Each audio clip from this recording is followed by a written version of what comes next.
Halo, ini dia materi untuk kimia kelas 10 dengan topik kali ini adalah ikatan kimia.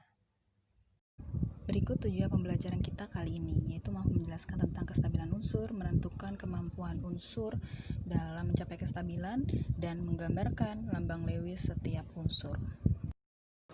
Hai, kita bertemu lagi setelah menjalani PTS minggu lalu. Kita bertemu lagi untuk pembelajaran kimia. Di minggu ini kita akan membahas mengenai ikatan kimia. Nah, guys, please open your book page 94. 94. Sudah? Nah, sekarang bisa dilihat tentang ikatan kimia. Di situ yang dibahas yang pertama adalah kestabilan atom. Apa itu kestabilan atom? Kestabilan atom adalah kecenderungan suatu atom untuk mencapai atau memiliki konfigurasi elektron serupa dengan konfigurasi elektron gas mulia.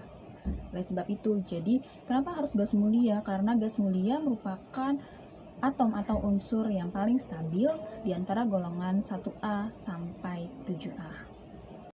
Berdasarkan kecenderungan atom, untuk unsur golongan 1A, 2A dan 3A itu kecenderungannya adalah melepas elektron valensinya, dan akan ketika suatu atom melepaskan elektron valensi akan berubah menjadi bentuk ion positif.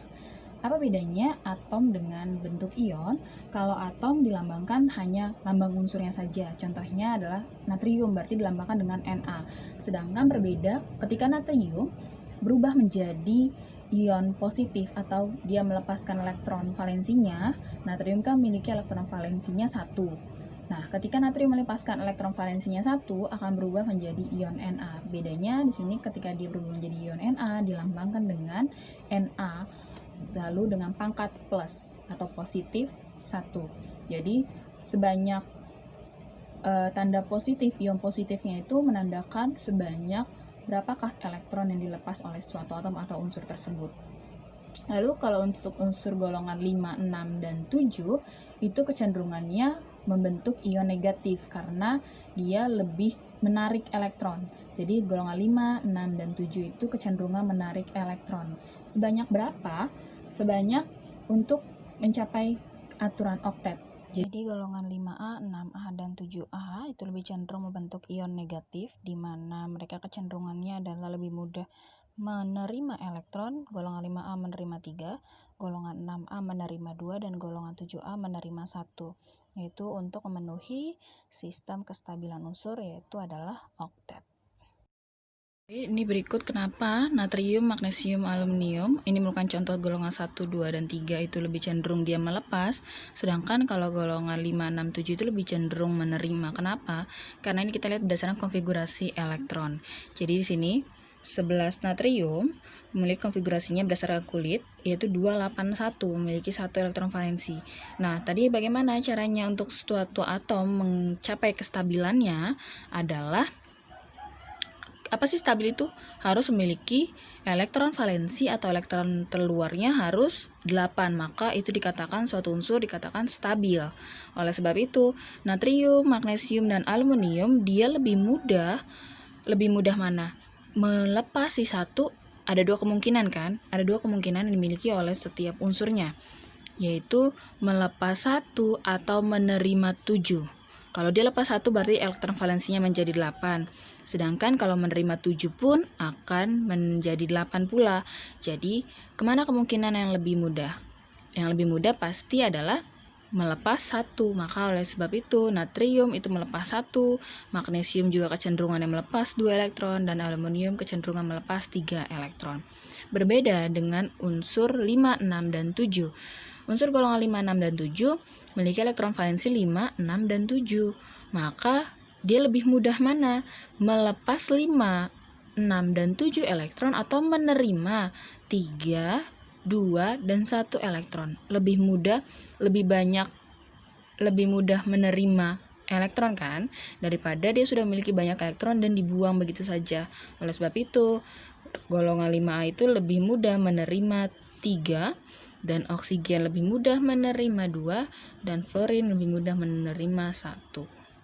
Jadi konsep melepas dan menerima elektron itu didasarkan dari konfigurasi elektron. Oke, itu tadi merupakan kecenderungan suatu atom untuk mencapai kestabilan. Jadi ada yang melakukan melepaskan elektronnya, ada juga unsur yang mengikat elektron yang diperlukan sebanyak berapa, yaitu makanya tandai dengan perubahan menjadi ion. Ada ion negatif dan ion positif sesuai dengan kecenderungan untuk mencapai kestabilannya bagaimana. Kalau seperti tadi golongan 1, 2, dan 3A itu cenderung lebih ke melepaskan elektronnya.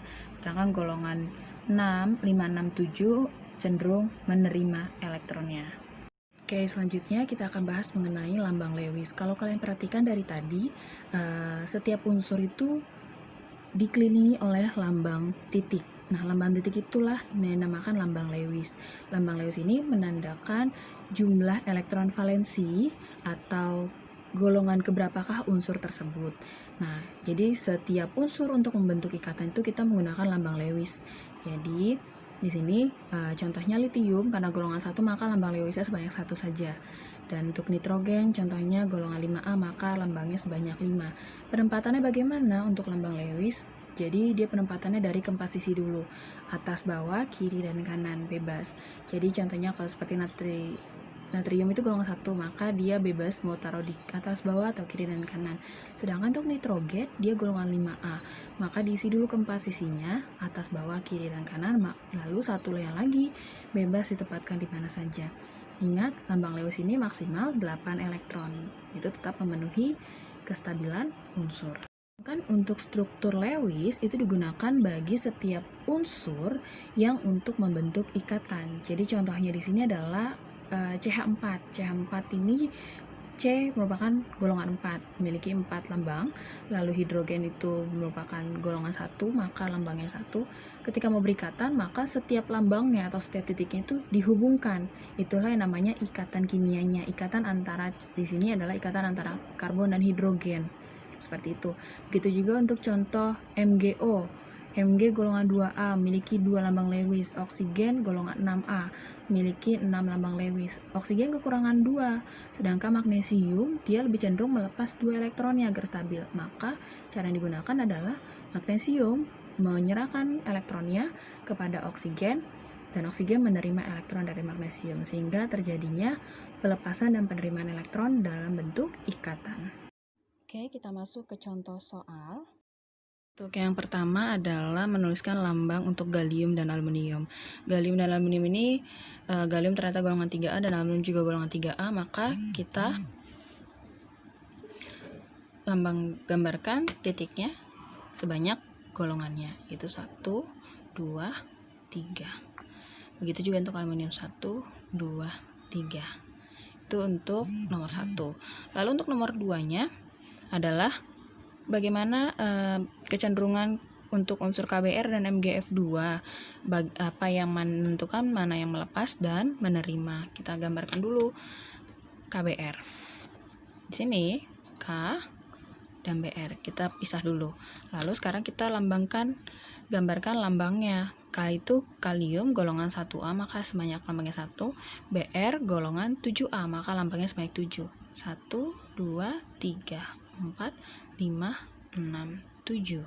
Nah, kalau 2 seperti ini, 2 yang bersebelahan, maka bisa dianggap satu ikatan.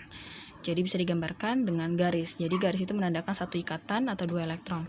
Lalu yang berikatan yang mana? Yang sama-sama 1 elektron. Jadi ini elektron, maka menjalin ikatan. Kalium melepas, Br menerima. Begitu juga untuk MgF2. MgF2, MgF, kita gambarkan satu dulu F-nya. Oke, 2. Silakan. Kalau kita gambarkan lambangnya untuk Mg, 1, 2. Sekarang kita gambar untuk F, 1, 2, 3, 4, 5, 6, 7. 1, 2, 3, 4, 5, 6, 7. Ini sudah berikatan. Kalau sudah berikatan tidak bisa lagi dilepas ikatannya, tidak bisa berikatan dengan unsur lain, maka yang sendiri-sendiri ini yang kita berikatan, yaitu tarik.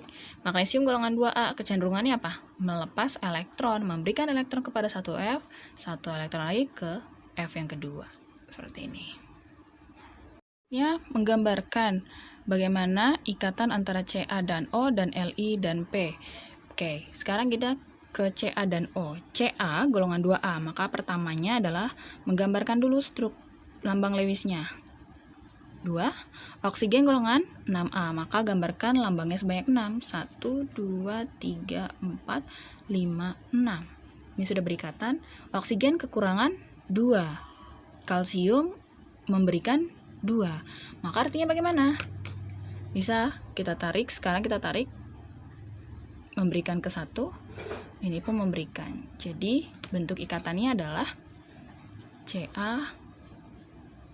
Untuk Li dan P, kita gambarkan dulu lambang Lewisnya. Li sebanyak 1, golongan 1A, P golongan 5A, maka sebanyak 5. Sekarang kita lihat, Li ini hanya 1 Li hanya melepaskan 1 elektron. Sedangkan 1P, dia kekurangan 3 elektron. Artinya bagaimana? Maka kalau ikatkan kepada 1P, P masih punya 2 elektron yang masih sendiri. Artinya, kan harus stabil. Maka untuk membentuk stabilnya, kita bisa tambahkan litium kembali. Oke, ini litium yang kedua. Masih ada lagi elektron pada P, maka tambahkan lagi litium yang ketiga. Sampai si P atau unsur fosfor ini stabil. Jadi intinya ikatan ini kan harus stabil. Oke, nah sekarang kita hitung. Sudah stabil belum? 1, 2, 3, 4, 5, 6, 7, 8. Sudah 8. Dan litium masing-masing sudah memberikan elektronnya. Oke, ini namanya kestabilan. Jadi unsur fosfornya sudah menerima 3 menjadi 8 elektron. Litium sudah menyerahkan 1 elektronnya, sehingga elektron valensinya pun menjadi 8. Jadi ketika berikatan, setiap elektron ini dihitung juga menjadi miliknya. Ini 1, 2, 3, 4 milik P juga, seperti itu. Oke, itu untuk pembahasan latihan soal, beberapa latihan soal. Kira dapat membantu kalian untuk menjawab soal latihan berikut ini.